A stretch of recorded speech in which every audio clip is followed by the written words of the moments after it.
what's up everyone, GameDad here, and I'm coming at you with a brand new controller showcase, and these are from my buddies over at RetroBit.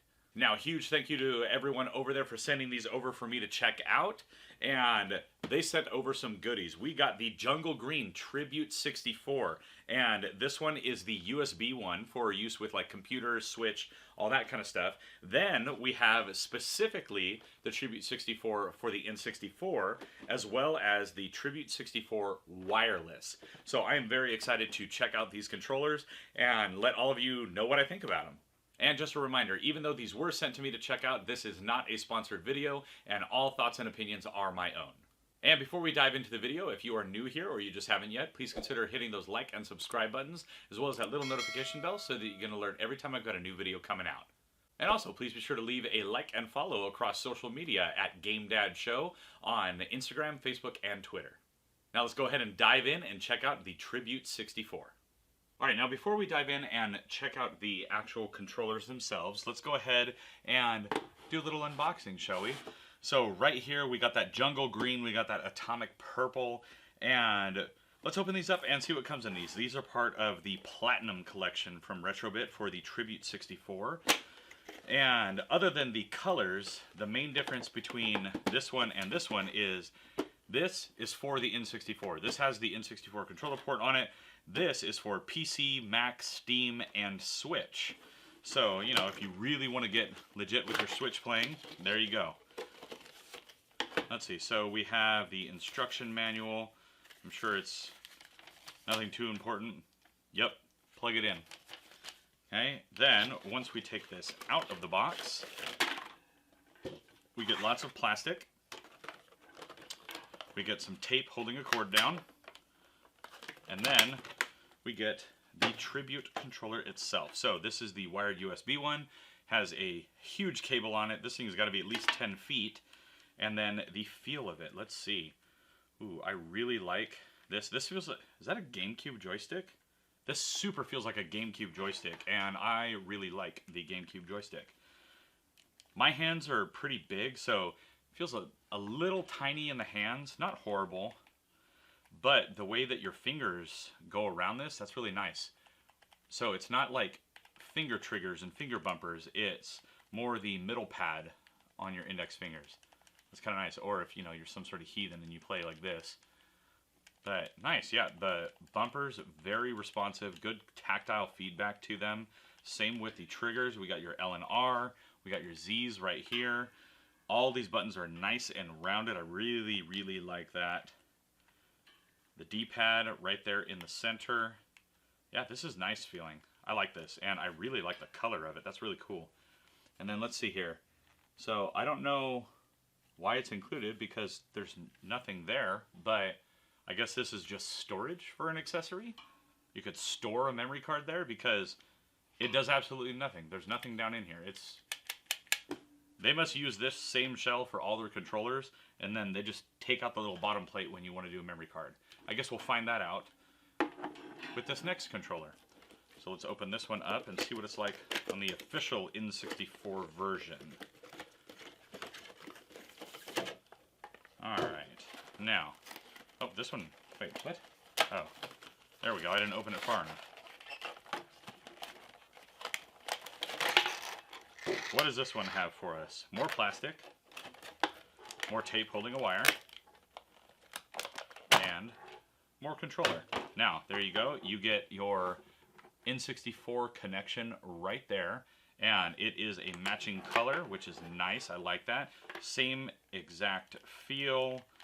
Loving those buttons. Oh, I love that joystick. That is such a nice feel on that joystick.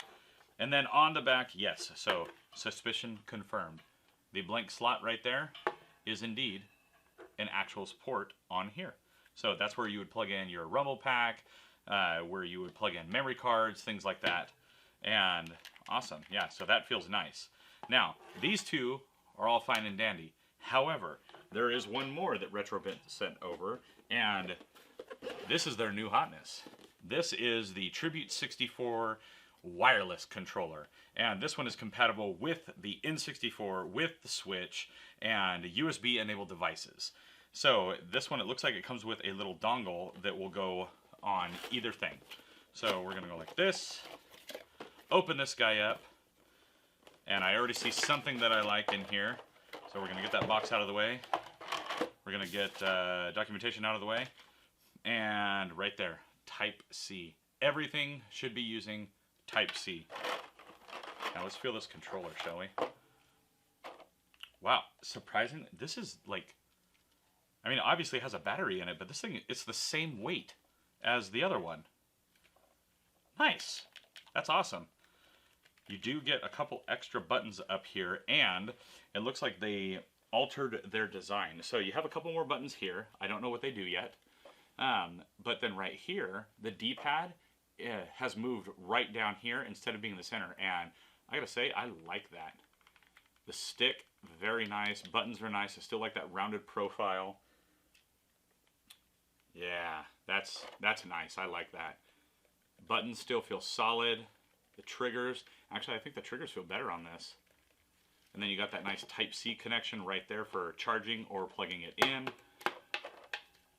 That's nice, and I really like that they changed the placement of the D-pad. Now, let's go ahead and look at the other stuff that comes in it.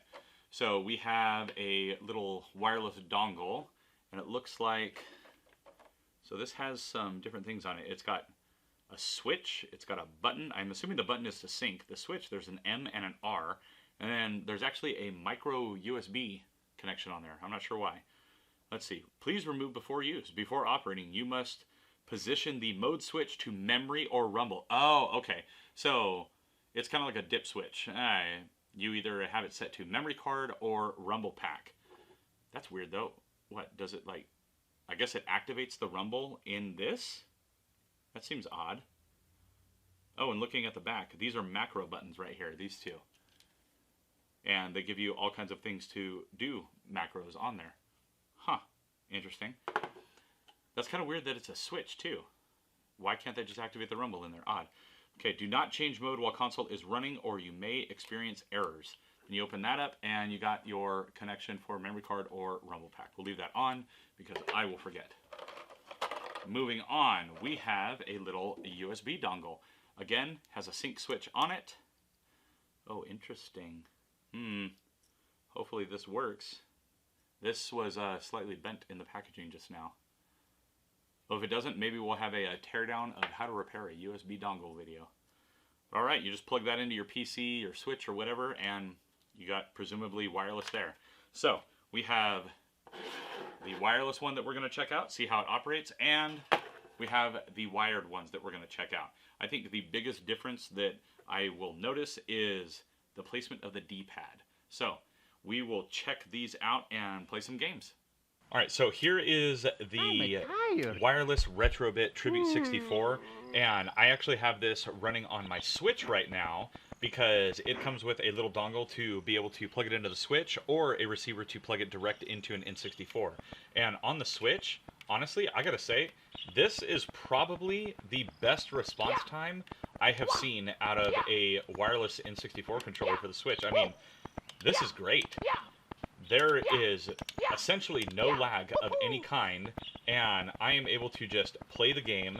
It's got a really comfortable joystick on it. It's the GameCube style, and as soon as I enabled wired pro communication in the settings, now keep in mind, it does not tell you you need to do that in the instructions, and I've made the company aware of that, but as soon as you enable that wired pro communication, then the little wireless dongle for this works perfectly. You just activate it, hit the start button, boom, your controller connects right up. It gives you an indicator to tell you which controller number it is. But yeah, I mean, this is a phenomenal controller. It gives you all the feels that you would expect, and it just works. Anytime something can just be plugged in and it just works is good in my book. And in addition to that, it's even got some rumble built into it, so that's awesome. You still get your rumble, and you still get that full N64 experience. Excellent job with the wireless communication with the Switch. Now let's go ahead and test this one and another Tribute controller that actually plugged directly into the N64. Alright, so I have the N64 all hooked up. I have the wireless 2.4 connected to the N64 with the dongle they provide, including the wired N64 controller that plugs directly into the console. Now, in addition to this one being able to work on the Switch, I also have a wired one for the Switch, and exact same experience as a wireless. There was no lag or latency issues of any kind. Just plug and play, and it just works. Now, on this one, this is actually a modded copy of Super Mario Bros. As you can see, it is a split screen copy, so you can play as Mario and Luigi. And I mean, this is great. I would say honestly that the latency is even better than when it runs on the Switch. As you can see, I push a button, it just works, and it's great. I mean, other than it being incredibly pixelated because this is actually running off of original hardware right now, the controller works great. I have no issues with the wireless of any kind. And if I pick up the wired one, let's see what Luigi's got for us. Same exact experience. It works. You plug it in, it just goes. There was nothing special that I had to do. You just plug in the wireless dongle, works. Plug in the controller, works. Now, I will say the wired one is a bit heavier, and it does not have a built-in rumble, but this one does have the built-in rumble. So, if that's important to you, that's something to keep in mind. But overall, I mean, it's great. It just works, and that's awesome. I don't have time to be messing around with a bunch of stuff, so I like when something can just be plugged in and it works. So there you have it, everyone. That is the Tribute wireless and wired controller review, and I gotta say, these controllers are excellent. I really like how they tried to stick with kind of, you know, the original N64 feel, but also modernize it a bit. So it's got that really nice GameCube thumbstick on there. It's got a really nice feel in the hand. I really like the beveled edges on the buttons. I'm a big fan of that. I don't really care for flattened buttons because it causes a lot of like thumb and hand fatigue. But overall, I mean, you plug and play. And whenever you are using the wireless one on the Switch, you do have to use the little wireless dongle that comes with it, but you know what? That's okay. As soon as you turn on Wired Pro communication on your Switch in the settings, and I will say that was not in the instructions. I couldn't figure out why I couldn't get it to work. Contacted my rep at the company, and they were like, oh yeah, you got to turn this on. So I instantly felt like a dum-dum, turned it on, and lo and behold, it worked exactly as it was described. You know, when you follow the instructions, it's amazing how it works out for you. But overall, fantastic controllers, and honestly, it comes down to preference. There are a couple companies, there's RetroBit, there's Retro Fighters, and with those, it's really your preference, what kind of controller. I have taken a look at both of them. I really like both of them. They both have their pluses and minuses, but overall, I mean, they're excellent controllers. And testing this one and its wired counterpart out today, I really like these, and I am definitely a big fan of these. I will say with the wired N64 controller that I had, it had some thumbstick issues, and I tried cleaning it out and everything, and I think it's just, you know, chalking it up to maybe it's just a bad joystick, because everything else worked fine. My other controllers, my wireless, all the joysticks work perfectly fine. So I think, you know, that particular one is just kind of bunk, and I am working with the company on getting it replaced. Now, again, huge thank you to RetroBit for sending these controllers over to me. That way I could check them out and share my thoughts with all of you. If you have never checked them out, please be sure to do so, and I will leave a link down in the description below. Now let me know down in the comments below, what did you think about today's video? Would you be interested in picking up a controller like this? Do you have a different kind of controller that you use? Or do you just prefer the OG Trident controller, which that would be strange if you do, because I don't understand how to hold that thing. I never have since it first came out, and I don't like it. This I like, that I don't.